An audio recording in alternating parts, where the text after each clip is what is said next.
So Fiona, would you like to introduce yourself a little bit? Tell us a little bit who you are and what brought you to Cheltenham. So I'm Fiona Burke. I'm originally from Dublin, born and bred in Dublin. I went to university there and decided at the age of 23 I wanted a more exciting life. So I had applied to a bunch of blue chip companies in the UK and managed to get onto BP's graduate programme. So I think out of 1,000 applicants, 11 of us got onto this programme. So it's pretty excited. So how did they choose those young applicants at that time? What was it that they saw to think, okay, I can develop this talent? I noticed there was a 2-day assessment centre that we were invited to, having gone through the first round interview, and it was pretty much about teamworking. They didn't want people to be individualistic. They wanted people to be able to listen, to work with each other, not shout over each other, and it looked like to have fun. Because I noticed that the BP employees supervising us, they were quite relaxed people. So we were kind of taking our cues from them as well. I see, yeah. So when we did all get through the programme, after a few months of working in BP, we realised we were clones. We were just pretty much having fun throughout the week, out of the weekends. Yeah. It was a great little bunch. So that's kind of how they hired us. I think they've changed the kind of personalities they're getting in, but certainly that was what they were looking for. Because I did interviews with other corporations. Other corporations wanted slightly more serious, slightly more mathematical. These were the investment banks. They were less interested in personality and more interested in pure mathematical ability. Okay. Yeah, but BP being a very large organisation of very different companies within it, I think they wanted people that they could mould into whatever they wanted. And were you moulded? Was I moulded in? Yeah. Well, I continued to be a jack of all trades throughout my 20 years almost. Yeah. Yeah. Yeah. So they couldn't put you into a box, was it? No, that was the problem with BP. It has actually, a lot of these big companies, you become a BP person, you're almost institutionalized. Yeah, yeah. And it's almost like, who would hire us? Right, I see. Yes, that's it. It's from beginning to the end. Yeah, exactly.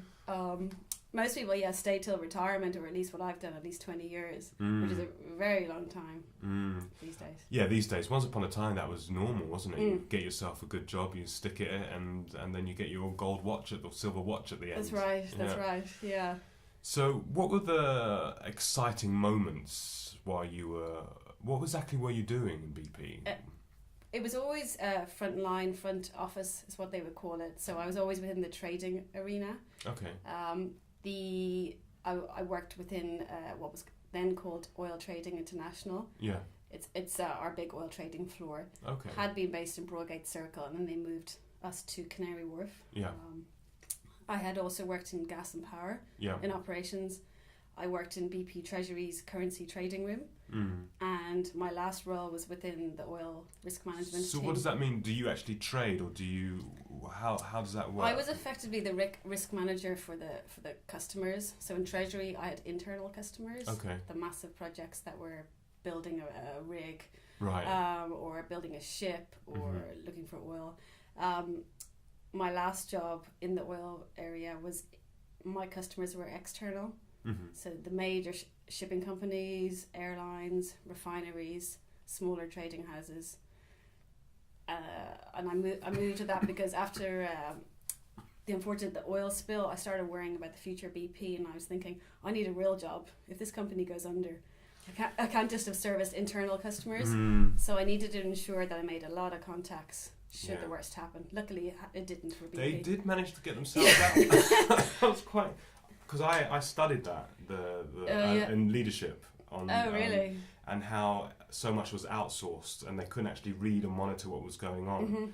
It was a very interesting dynamic that happened to that. But and you thought that would be it; that would be over. Well, I was in the currency trading room at the time, so we were the team that was funding the corporation and managing the currency risk. So we used to come to work every day, have our morning meeting, and the last conversation would be, so how are we going to stop this oil spill? And well, it was very serious, but traders, and we were reading on the news, people were suggesting all sorts of crazy things like throwing golf balls into the leak. But yeah, BP was planning for well, if it didn't survive, and that's when I started looking to sell off bits of the company. So we were certainly at the front end in my team about what was going on. So I really got scared, and it was at that point I thought I'm going to try and get a different position within the company to get myself ready to jump. Yeah. And that's what brought me into oil risk management.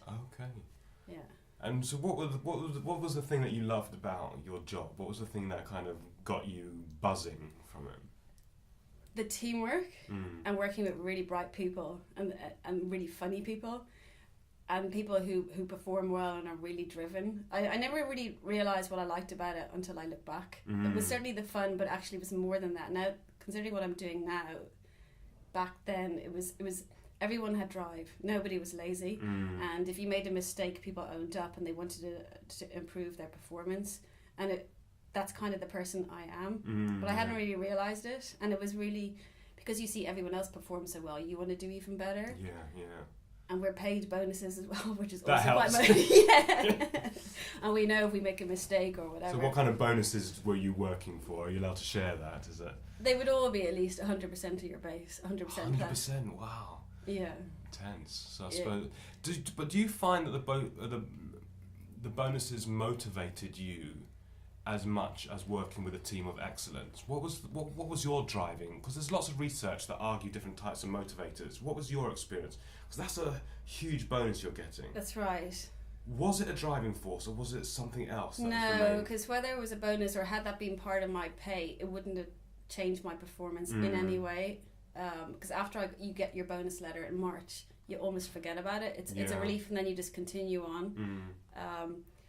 No, it's just things changed all the time. Yeah. I'm really into learning about as much as I can about what I'm doing. To the extent I don't just look at oil risk management. I was interested in all the systems we had to use, and I just had to understand everything. Right, nice. Had to understand the whole invoicing process, and I had to understand all the legal contracts. So for me, I can't help it. If I don't understand everything, then I get a bit stressed out. Yeah. I suppose it's one of those things, isn't it? I mean, it's almost when I'm coaching with people, and sometimes they may be working from a computer and they've got a new software in there, and I'm not quite sure with the software. It's like you have to get to know the software, because to get in the flow or the zone of and let all your knowledge come to you when you need it, all the other systems need to be in a nice, safe environment so you can get on with the actual performance and the action. Exactly. So when in the oil risk management, when I was trading, when I was about to close a swap deal, that would probably take no more than 50 seconds to trade. But to get to that position, that customer would have had to be onboarded, credit checked. I would have had to explain all the different products I can trade with them. I would have probably visited the customer. So for me, it's not just execution; it's just the bigger picture. I like to basically develop the business. Yeah. And was that your last role then? That was my last role. So I did that for about 7 years. Okay. Yeah. And what was it that made you decide to go for a change? Were you happy in your environment with your friends and your excellence? And what was it that was like, okay, it's time to move on?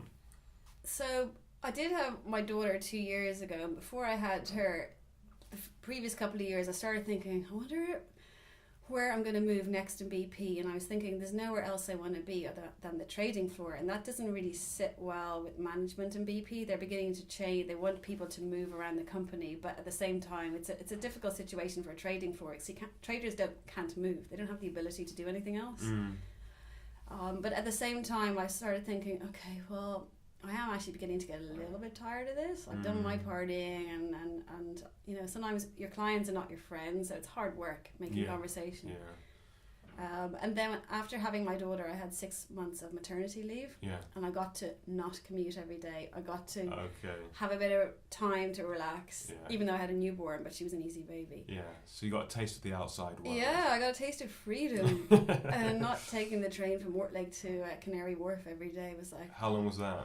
It's about an hour commute. Yes, that's good 2 hours. I think each day. And then so I went back to the trading floor and I started thinking, am I really going to be able to do this for another 10 years? This is... I think because I wasn't learning anymore. I felt like I'd peaked. And then there were rumblings of redundancies. BP's been looking at, like any big company, it's cost base. And I started thinking, okay, so like the oil spill situation, I was like, I need to be on the front foot again. And I started talking to other investment banks I just wasn't feeling the love for it anymore. Something went out of me, so I started thinking I need an alternative. And I was like, well, do you know what it was that went out? Have you any idea what that was? just the fire to keep trying. Like, I'm a perfectionist, and because I wasn't making mistakes, but I probably wasn't going the extra mile. Yeah. And that then, it's time to move. Yeah.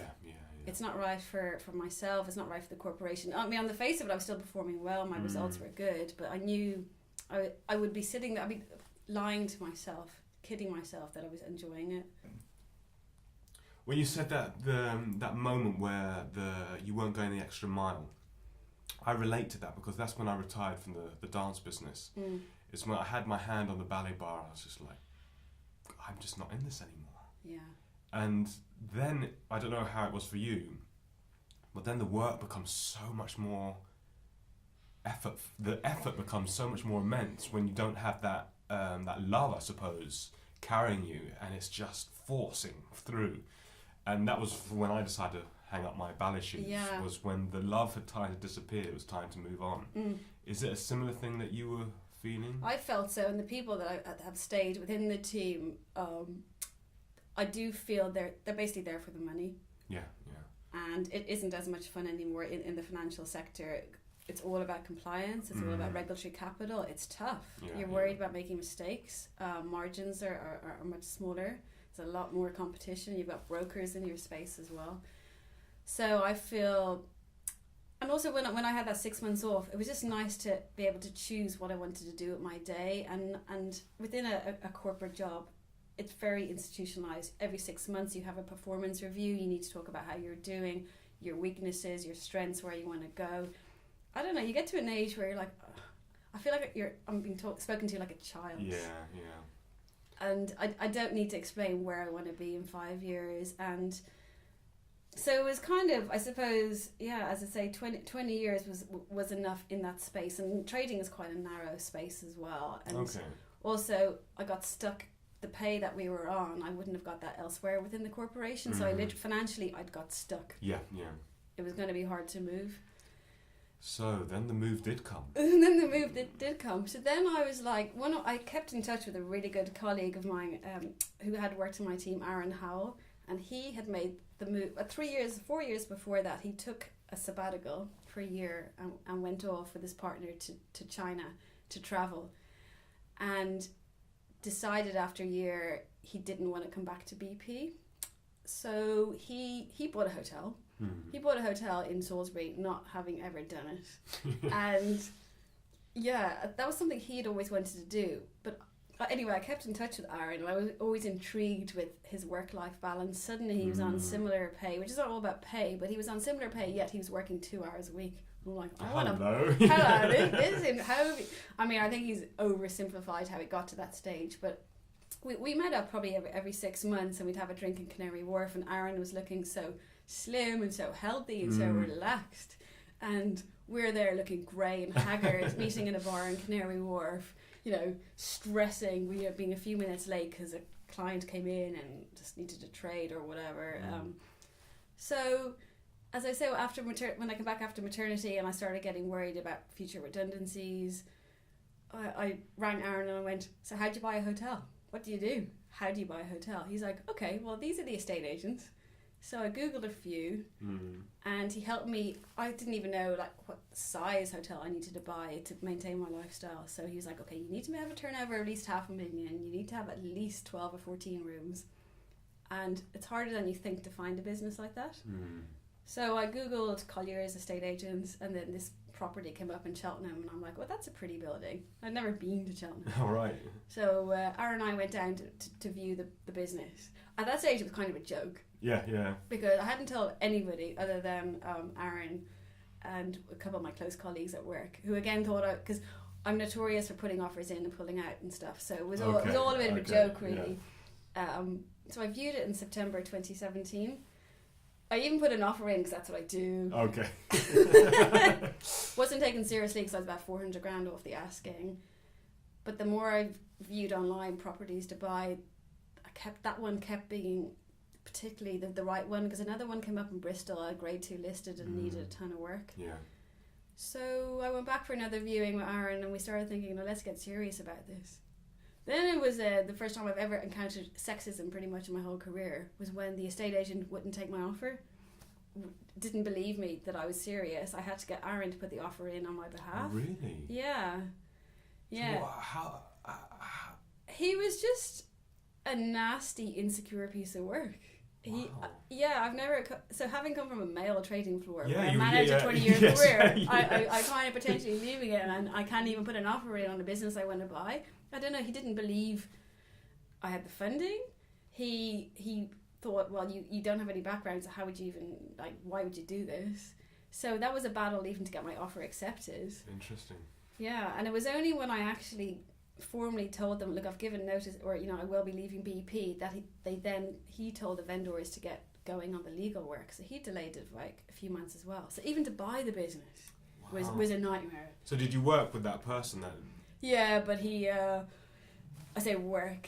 Yeah. He the amount of emails that he sent that he should be reported on. I had to get my solicitors involved, basically, because I wouldn't talk to the estate agent anymore. Yeah. He was just... Well, if starting off on that, some that of the prejudice emails. from the beginning is going to be there Exactly. throughout the whole Yeah. process. And I imagine, potentially, then to realise that his perception is not right must Oh, I know. must have been a bit of a... Some of the emails, so I had to do all my financial and legal due diligence. I'm not going to throw away my life savings to buy a business and not check, that there aren't any issues. Yeah. And one email was, I know why this is taking so long, Fiona. It's because you don't know what you're doing. You don't know this business. You're delaying everything. It's your inexperience. And it was that email that I rang my solicitors and just said, I'm not dealing with this guy anymore. I didn't even know why he was still involved, but it was, so yeah, it's pretty stressful buying a business without this idiot estate agent. I don't know if he was jealous or what it was, but anyway, we got there in the end, and I managed to complete in June of this year.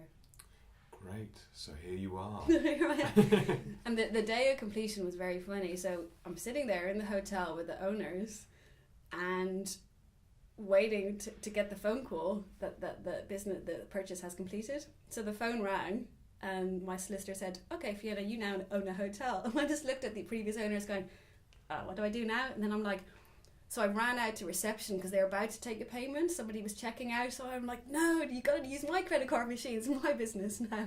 That was kind of literally the first thing I did. Oh, wow. So that was kind of funny.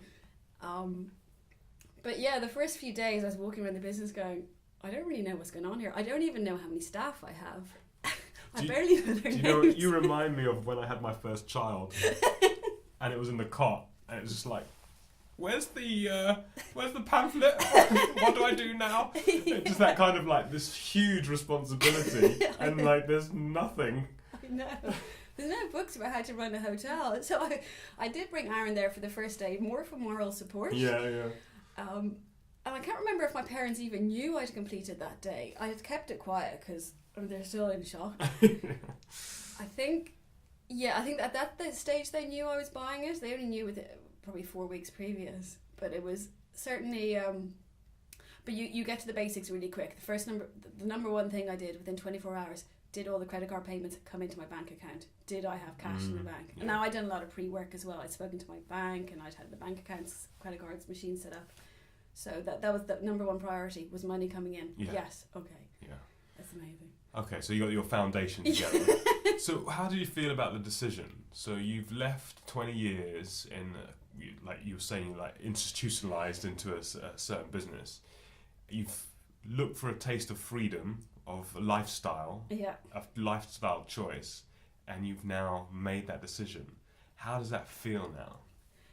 So it's changing the feeling. So between January and June of this year, I would wake at 2 a.m. lying there going, what am I doing? What am I doing? I could just go get a job in the city. I could get a salary. I could continue with my pension.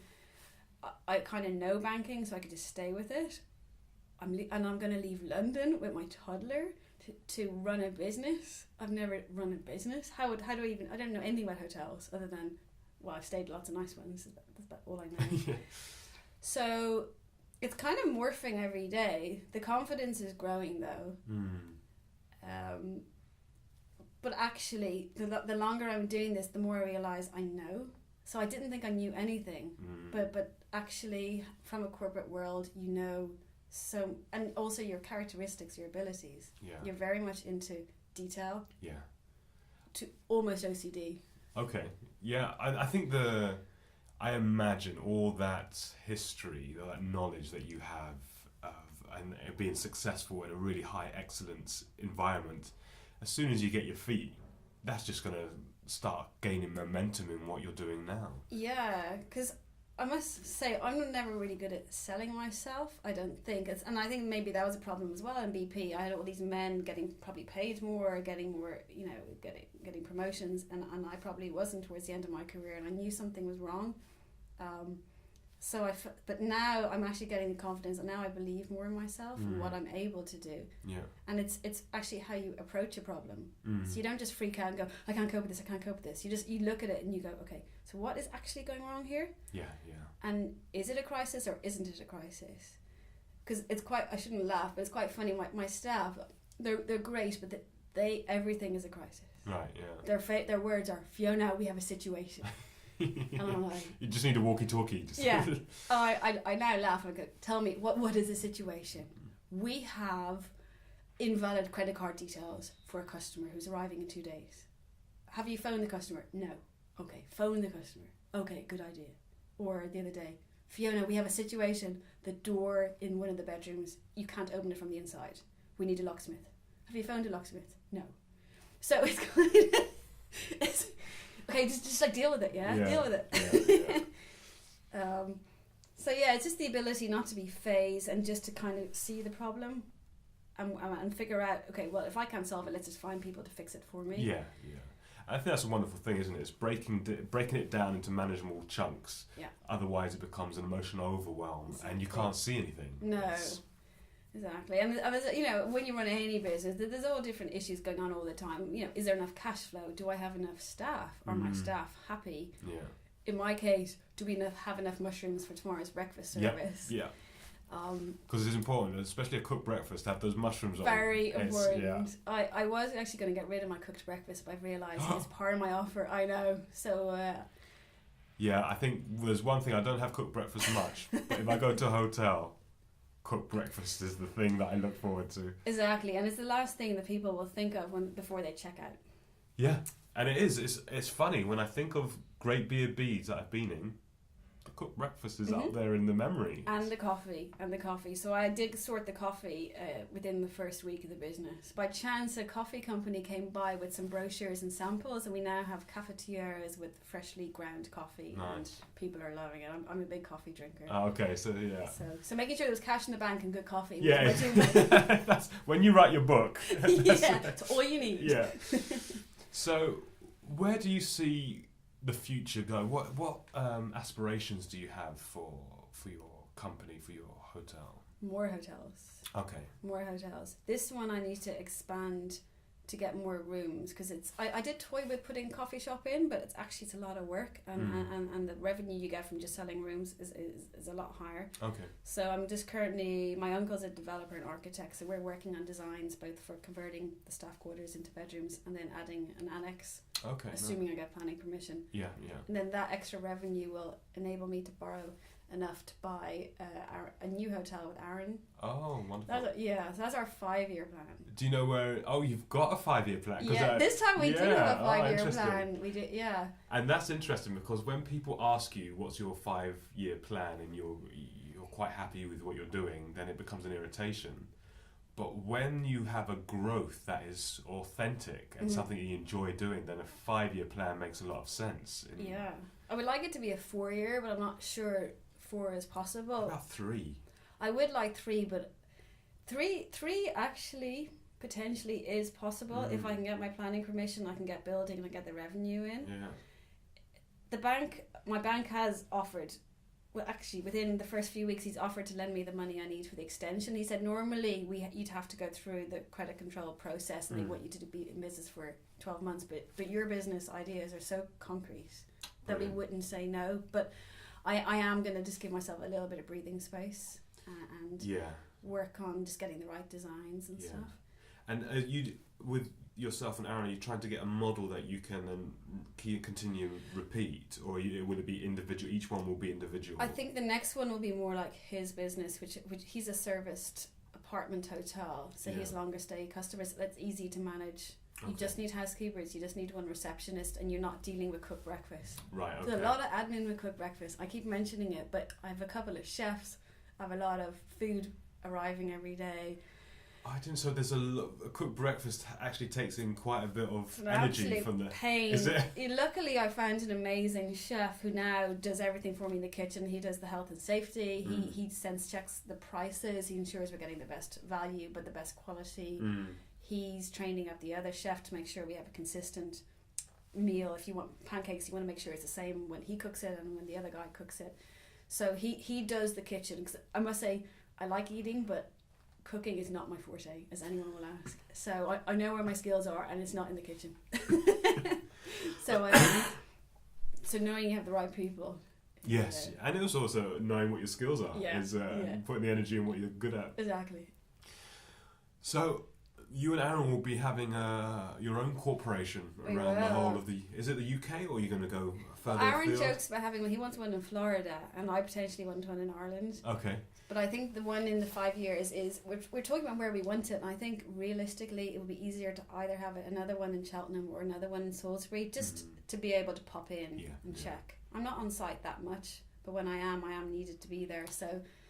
Yeah, and it's that energy, isn't it? If you had to, if it was in, I don't know, Ipswich or something, it's that time scale would really eat into your business development. Exactly. So, I mean, my parents are going to be listening to this having a heart attack right now because they keep telling me to slow down, but I can't. You're in motion. I'm in motion. You can't stop me. Yeah. All right, great. Well, is there anything you would like to share at all with the podcast? And just be brave. Yeah. And don't tell your parents until you have to. After the success, it's like, did it? If it's not, then just never happened. Exactly. What hotel? Yes. Well, thank you very much, and hopefully we hear all these wonderful stories in the future of all these new hotels popping up all over the place. We'll do the global. next one. Yeah, we'll do the next one in 5 years. Yes, that's a good plan. Yes. All right, thanks a lot. Thanks.